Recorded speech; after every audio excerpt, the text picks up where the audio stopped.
From the title of this video, you may have guessed via context that it's going to be about pacing. But what is pacing? Pacing is a tool that controls the speed and rhythm at which a story is told and the readers are pulled through the events. It refers to how fast or how slow events in a piece unfold and how much time elapses in a scene or story. Now that we're familiar with what pacing is supposed to be, let's talk about what it shouldn't be. Have you ever played a fast-paced action game where you were highly immersed, but in the midst of all the action and adventure, you had to stop and, I don't know, pick flowers or something? What about playing an RPG where you're at the climax of the game in the final hallway on your way to face off against the antagonist, but then all of a sudden, the button to the layer doesn't work?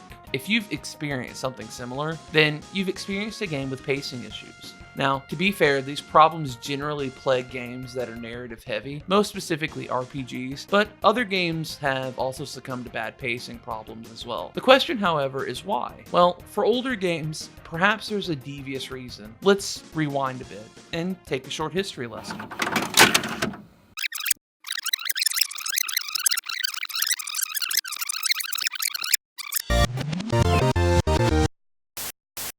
Back in the 90s and early 2000s, movie rental chains were all the rage. People didn't feel like purchasing an entire movie just to watch it one time and shelf it, only to maybe watch it a second or third time, so logically a market needed to be filled. And that's where your blockbusters and, if you're southern like me, movie galleries came into the scene.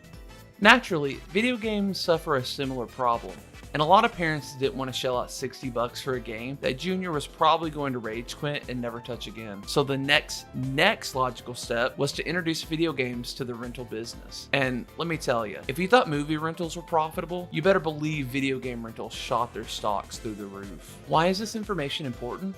Well, video game companies like Nintendo fought tooth and nail every step of the way against video game rental, even taking things to federal court with no success. Gaming Historian made a fantastic video about this, and I highly suggest checking it out if you're interested in that story. There's a lot of speculation that older video games had increased artificial difficulty and horrible pacing issues implemented to fight against video game rental internally. If you can't outright ban renting video games, the next best step is to make sure your game is too difficult or tedious to finish over a rental period. Right? Now, if we gave older games the benefit of the doubt and assume that development did do this, then what excuse does modern games have that never had the chance to grace the glorious shelves of a rental store? Here's the part where this turns into an open letter to game devs. Subject, please vary your pacing correctly. There is a common narrative pacing chart found online where various forms of media follow the flow chart. It can be seen in media spanning from Mass Effect to the original Star Wars trilogy, and it goes a little something like this.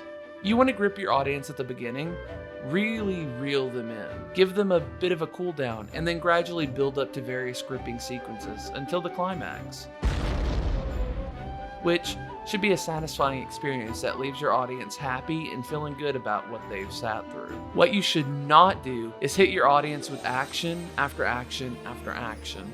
On the opposite side of that coin, you shouldn't consecutively make them slog through a bunch of dialogue, and definitely do not sprinkle in a bunch of things that have no relevancy. A good reminder of this is Chekhov's gun. Chekhov's gun is a bit of writing advice that states if you had a gun on the wall in the first act, then you had better shoot that gun in the following. If you're going to make me read 20 paragraphs between two people about a horrible and evil slug god that's bent on destroying everything, I had better see that abomination at some point. Another thing you should not do is, right before the climax of the narrative, drop all the way down with something super tedious and dumb. Look, I just want to kill the final boss and get this thing over with. I've been playing this JRPG for 50 plus hours, and I just want to see how it ends. Don't make me go to 15 different points of the map just to open a door. Don't make me do a fetch quest between two NPCs where I have to go back and forth between them 10 times just to get one item that's mandatory. There's a special place in heck for developers who do this.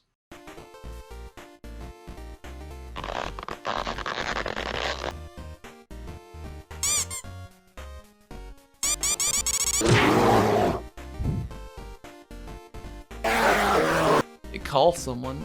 Who am I gonna call? The bad guy's HR department? This concludes the video. I hope you enjoyed it, and I promise I didn't make this video solely because I got burned playing Breath of Fire.